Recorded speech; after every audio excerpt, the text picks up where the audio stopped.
Hello and welcome back to the Dungeon Story. I'm your DM, Joe McGuire, and all my players are here with me today around the table, and we're going to dive right back into the story of Thimgrum.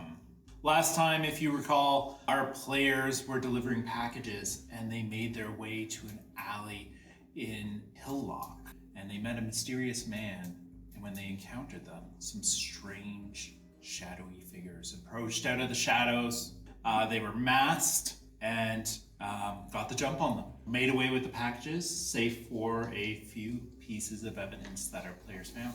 And that is where we're going to pick up right there, still investigating the evidence. If you remember, you had some crystal shards and a few scraps of paper that you found. As part of the leadership of this group, I think we need to search more diligently. Search, I say! So I go up to the, I believe, acid sort of stained robe of the cultist that had exploded and see if there's anything else to be found nearby. There is nothing left. It turned to ash. There's nothing over here! Looking very closely. I found my blood. There is a pool of your blood. You being a stocky little guy, I would have thought that for sure you've been more effective in this fight. I can tell you, I am not a good fighter, and you made me look really good. That's my job. I make people look good. I appreciate that. We just continue searching around this alleyway, see if anything else pops up. Would anyone like to help him with this investigation? Yes, I redirect the dancing lights. Lighting up the alleyway a little bit more with your dancing lights. Allibaster kind of goes, good thinking. It's awfully dark. There was people coming out of the shadows, shadowy people in the shadowy shadows. Don't much care for it. Lights! Give me an investigation with advantage. Allibaster's helping you. And your lights. So that is a 13. A 13, you have the scraps of paper. You also look at these bits of paper now that they're lit up. One you definitely recognize. One definitely has markings on it that you recognize from the Ministry of Records. And you recognize that it's specifically from the restricted section. Oh. And it doesn't give you a whole catalog number. It's like a piece of a paper. It looks like it was a rubbing of a stone tablet, but you know the start of those numbers essentially and what that means and where it catalogs within the records hall. Mm-hmm. And the other ones look like some kind of scroll of some kind, maybe a spell, something. I asked Allibaster, listen, Albatross, we were sent to bring these packages to you. Obviously, you must know what the contents are or what you were receiving. My understanding is you're with the, I look around, the intelligence department. Oh, yes, I am the Ministry of Intelligence, and I am with them, of course. And, of course I knew you were all coming here. Do you know who would want to stop us from giving you said packages? Well, there was that big fellow that ran away. Do you recognize him? I didn't recognize him personally. I assumed maybe one of you had, what do the kids call it, a beef with him. No, I'm a vegetarian. Thank you kindly. But I've never seen masks like that around town except for sort of in sporting events, I think. Interesting. I wonder what kind of sporting event it could have come from. Oh, good question. Is it pigskin? Pigskin? Yeah. Is it from the sport pigskin? I don't know that sport. Could you explain it to me? Oh, sure. Yeah, pigskin is basically, you have all these different teams from different boroughs, and they play against each other every Sunday. Yes. They take this pigskin, Right. and it's flat like a plate, and you throw it, and the pigskin flies through the air. The idea is to try and catch it and then run with it to the other end of this field, say about maybe 100 yards. And when you get into that end zone, you score points. I don't know who the genius is who decided this. Instead of 1 point or 2 points, it goes straight to 6 points. Then you have the opportunity to convert to get additional points. Not another 6 points, but 1 or 2 points, depending on the play. So while he's doing this, can I? Allibaster didn't seem quite as honest. Can I roll insight to see whether or not he's bluffing about the Ministry of Intelligence business? You can totally roll insight on that. Okay. That's what insight's for. That is a 15. There's something up there. You're not sure what it is. definitely you get the sense that something fishy is happening. A lot of chaotic things just happened. So it could be for a lot of reasons. It could also be that he's having pigskin explained to him in great detail. So anyways, yeah, so you get the different teams, all the different boroughs have a team, and every Sunday they play against each other. You go to the taverns, and sometimes local speaking citizens. of taverns, do we need to perhaps head to a location that's not immediately here where we were attacked recently and might perhaps be attacked again? There is a tavern nearby. Don't ask how I know. You seem to be an adult. I think you're allowed to know where taverns are. I'm sorry, it's hard to tell. You're very short, I am but you very do seem to short. be... Oh, I don't know how to say this without sounding classist and or anti-gnomish, but you look grown up, but I know you're quite small. Yes. Everyone looks young to me. I'm 325 years old. Leave me alone. So, shall we head to a potentially safer location? Allibaster looks at you and goes, it might be somewhat less conspicuous if we were sitting around a table discussing rather than a dark alley. I think we've gathered all the evidence we can. He goes, thinking about that shard, there's a fellow that I often ask with to investigate interesting things I find or interesting plans I have. Maybe we could contact him. As you all head out of the alleyway, around the corner towards the front door of the inn, we're going to cut away from that. Could you please introduce yourself and tell us where we find Archimedes? Archimedes has been an artificer for the last 8 or so years, and he is currently found at Harfendel's Artificers. There is no longer a Harfendel in charge. It is currently Archie, but he is there and he is on hand. He is always ready to help with whatever's needed out there in terms of well, anything that I can whip together, I suppose. A little bit of engineering, a little bit of armoring, all the goodness that's out there, for a fee, of course. Yeah, I suppose that's Archie in a nutshell. And what's Archie doing? Right now, Archie is inside the shop. He is getting ready to be outside the shop because, much like you find, folks, it is tavern time and the day is coming to a close. So Archie is just sweeping up and getting ready to turn that little magically tinkered open-close sign around. As you're just sweeping up, getting ready to close, you hear a little ding on the door, which you recognize as the front door opening up. Stepping in is your old mentor and master, Harfender. Oh, well, that's a pleasant surprise.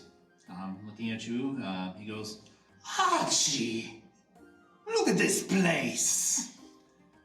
It's filthy. What are you doing? We're keeping busy. Business is good. When business is good, it's hard to keep things perfectly suitable and tidy. But you'll be glad to hear how much we're keeping things active and really we've got your name out there, even though you've retired. You don't need to What keep do you checking in on me. mean retired? I'm here. You're learning from me, and it's time to get to work. Let's go. Sure, Harfendel. Yeah, no, of course. That's still the situation. Nothing has changed. You're still my mentor. And yeah, come on in. Why don't you just have a sit? Can I get you maybe something to drink or something to eat? Well, I think I always do keep some tea in the back. Would you mind? Yeah, no, of course, that's fine. And so I do go to make the poor dimension old man some tea. He seems to be struggling a little bit, and I definitely don't want him to feel totally out of sorts. he is fully stepped into your shop wearing a night robe, slippers. He does have like his artificer tools he's rummaging around in the front pockets for, but he's fully here expecting to train you and help you with the day and guide you through the day's work. Yes, that does sound like what I'm used to lately with Harfendel when he does pop in from time to time. Fair enough. So yeah, I'm just heading into the back to make his tea for him. You head into the back to make his tea room, and you hear him start clanging around in front of the shop.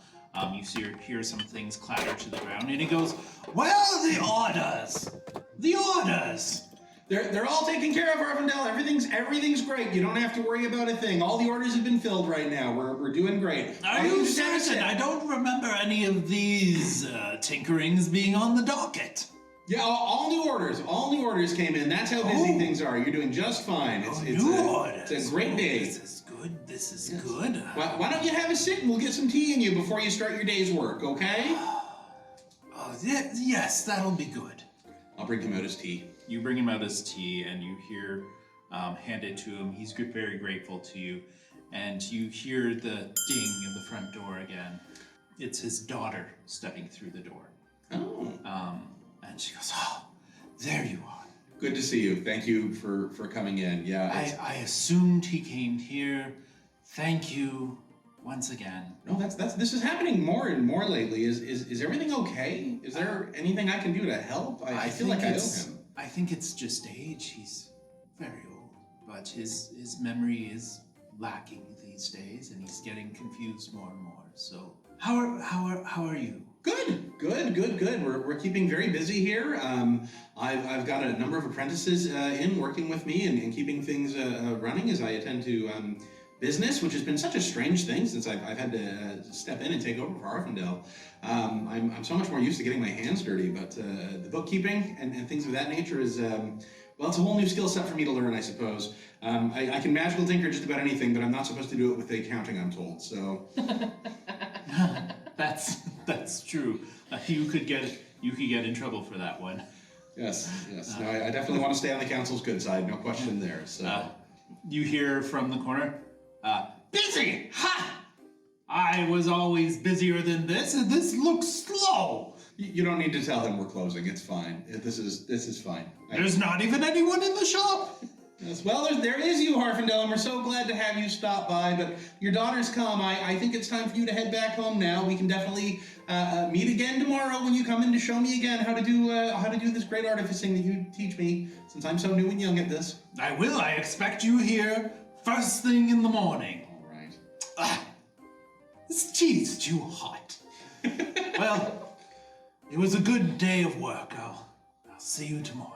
Thank you, Harfindale. Yes, we'll see you again. And I pat him on the back and walk him through the door. You walk him through the door. His daughter takes his other arm, thanks you again, apologizes, and wishes you well, and tells you that you're so wonderful to him. And thank you for tolerating all of this. Yeah, no, it's fine. It's fine. There's not a lot of dragonborn that get a chance to come and study with someone like Harfindale and learn the trades here, the elven trades like artificing. No, I owe him everything, so you don't have to thank me for anything. This is just a debt being repaid. We're fine. Harfindale's daughter, she turns to you and goes, "Oh, by the way, sorry about the mess he made."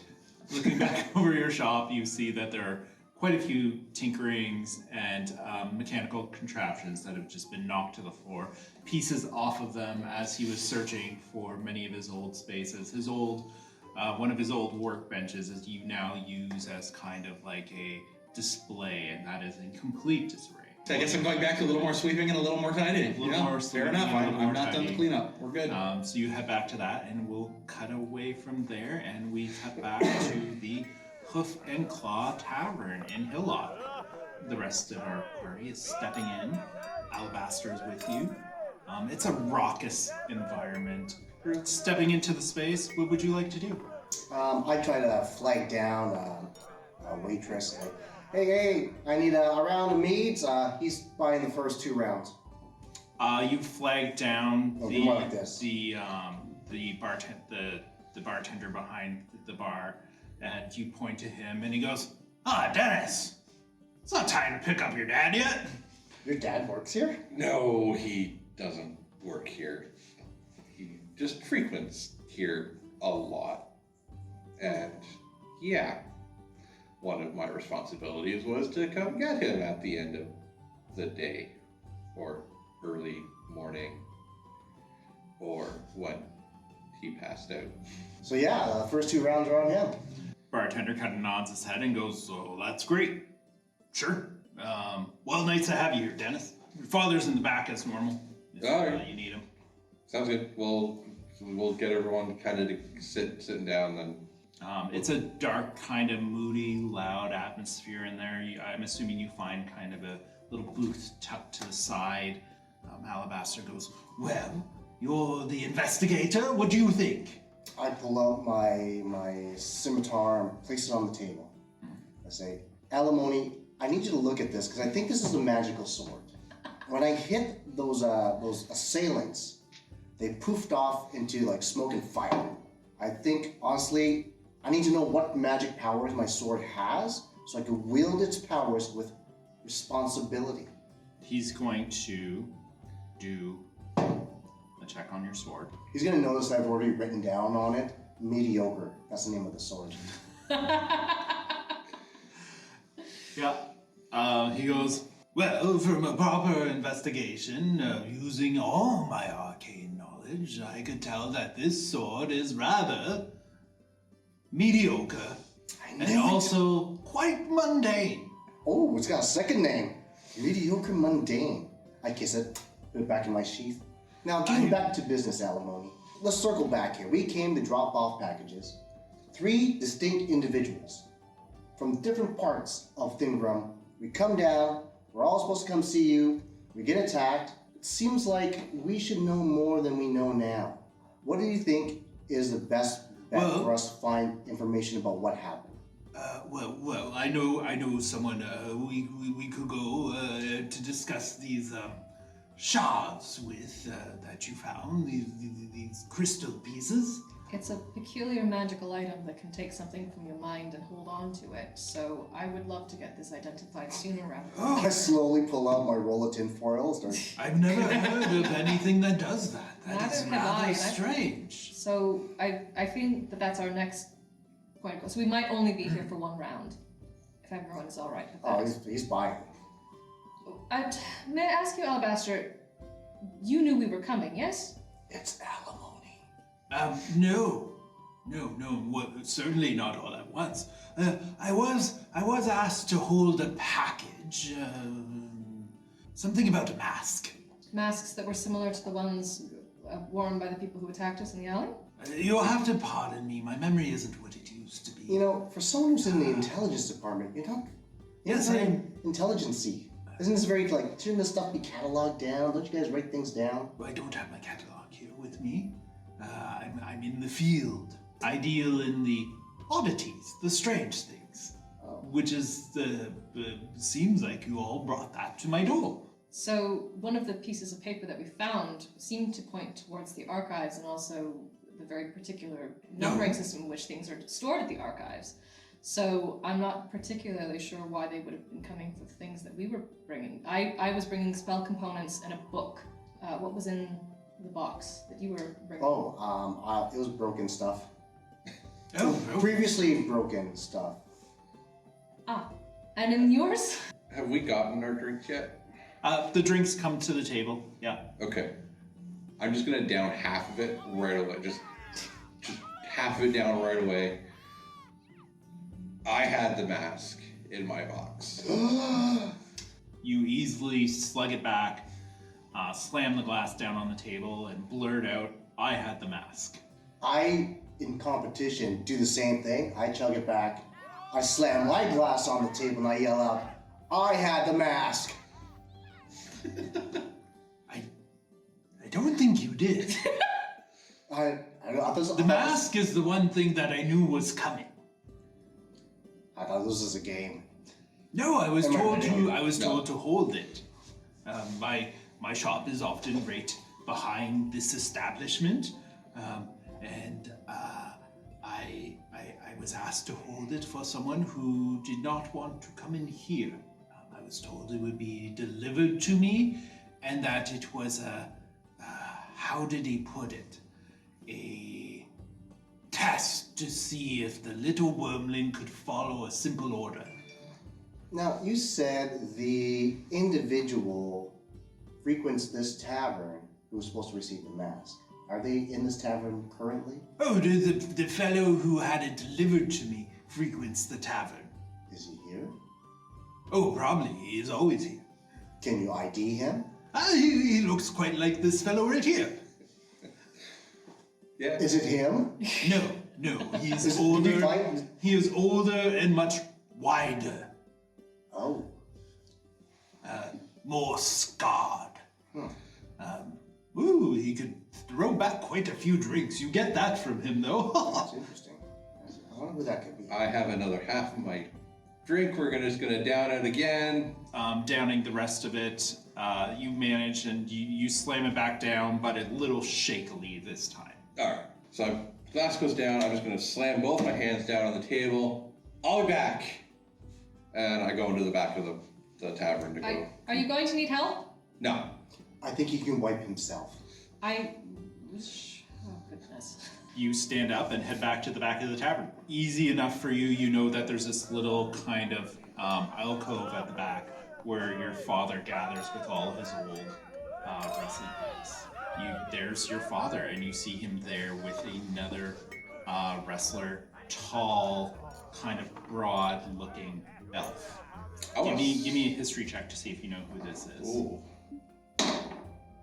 An 11. An 11, yeah. This is Shibrash, another wrestler that was in the TWA, the Thimgrum Wrestling Association. Cool. I'm gonna hit my father upside the head. You give me a stealth check, first of all. 17. Sneak attack. Yeah. Give me an attack roll. 20. Yeah, you beat his AC. Roll damage. Oh, God. All right, I hit him for 10. Awesome. What's happening now? What ain't time to go home? Oh, you did your duty. Yeah, what the hell? What do you mean, what the hell? See if the little worm can do one simple task? What the hell? And you do it? Did you make the delivery? Almost. So you didn't do it? No, I got jumped. And did you take him? What'd you do? Did you put him in a headlock? I got him by the neck. Did you try that figure four maneuver I showed you? We started trying to get into the figure four, but it wasn't someone regular. What do you mean not someone regular? It was a half-orc in a mask. Harm? Yeah. You fought Harm? How'd you do? Did you give him the 1-2? Yeah, it wasn't just harm, so what the hell? What do you mean, what the hell? I didn't know he was gonna be there. Bull. Look, all right, You look. set up this test for me, sent me on a fool's errand to go deliver a mask to this old man doesn't know what the hell's going on with anything, and harm jumps me. Shibrash, sitting next to your father, chugs the rest of his ale, puts the glass down, and goes, I think that's my fault. What? I asked your father to deliver... Okay, look, we knew your father had the mask, but you know Gila. Gila runs the TWA. And apparently, people been asking about the mask. The mask is cursed, right? The wrestler, he who shall not be named, was run out of the league and the mount, expelled below. And well, Healy and I, we used to have a thing, and she wanted to come and pick it up here, but I said, maybe it's best she doesn't come here. And she doesn't like coming here. We used to come here together. And anyways, it's a whole emotional turmoil thing. And normally I bottle that stuff up and don't like talking about it, and you're making me talk about it. So, your father was supposed to do this delivery, but he asked you to do it for whatever reason. I know he has his training regimen with you. So if you got jumped, it's my fault. It's on me. What? and he slides a drink your way. And he goes, that's my apology. You seem fine, though. I'm sure nothing terrible happened. Yeah, we're not gonna say anything about actually what happened. Your dad's just like, well, you fought Harm and you're still standing. That's pretty good, son. It would have been better if you beat him, but it's pretty good. Yeah, he had help. I've told you tag team is the thing. This is more than tag team. Oh, it was like a Royal Rumble? Oh, I love that. Yeah, sure. Yeah, there was 5 of us. There was 5 of you. Did you throw him over the top rope? Of the alley, yes. Why were you fighting him in an alley? It's Harm. He's a wrestler. You fight him in the ring. Yeah, no, I was in the alley delivering the mask that you sent me to deliver. Okay, and you did it, right? No. Shrash puts a hand on your father and he goes, I think I got this. You just enjoy your ale. I'm sorry this happened to you. I'm sorry you were jumped. What do you need? What do you need to know? What's up with the mask? What is the curse? Oh, I don't really know what the curse is. I know it was evil. Said to be made from not something, but someone. Ew. Look, there's only rumors and hearsay about this mask now. Hilo was the one that made the request. Someone was sniffing around the TWA. So we thought it best that maybe it moved locations. So Hilo was gonna take it, but she didn't want to come here because, no, I'm gonna get emotional again. All right, she didn't want to come in here. And that's fine. She didn't want to see me, and that's her choice. And that's fine. And that's why I was delivered to that weird guy in the alley and not in here. And your father sent you because it was a test, and that's what he does to train you. Where can I find Harm? Oh, well, he always hangs around the TWA training facility and the ring. All right. Hey, you gonna finish that beer? My apology beer I gave you. Yeah. Well, we'll try. We'll try and go all one go here. Your father goes, he doesn't need it, and takes it out before you can grab it and slams it back. Shrash does look at you and goes, you'll be back for him, right? No, you're taking him home tonight. Jeez. I have other stuff to do now. You make your way back through this raucous, kind of dark and grungy and grimy bar. Bartender nods at you again. And I'll throw him the money for the round that we had at the table at the same time. You toss him the money for the round, and he goes, "Thank you kindly. Appreciate it. Your family is a wonderful patron to my establishment." You head back to the table. Everyone is there. What is everyone else at the table discussing? Well, I'm thinking if you have archive numbers, maybe those archive numbers can tell us what they're trying to put together with the pieces that we brought with the packages. What I think we should do is take these component pieces that we have. I think we need to find someone who's a bit more of an expert, perhaps, on the components. You said you knew someone who might know something about something? Yes. We could go see him right now. His shop should still be... Oh, it's getting late. We should hurry. We're going to the Borough of Slope. Okay, and who are we going to see? We're going to Harvendale's shop. He's an old friend. I've asked much of him. I haven't seen much of him lately. One of his apprentices, I think, is there. Oh, all right, then let's sally forth. Right. Well, we should head to the levitator platforms and make our way up to Slope. Yes? Sounds good. With haste. No, not with haste. If we did it with haste, then you would have to take a break for a while. Expediently? I don't know that spell. Let's go! Yes, let's go. Let's go. And that is where we're going to end our session.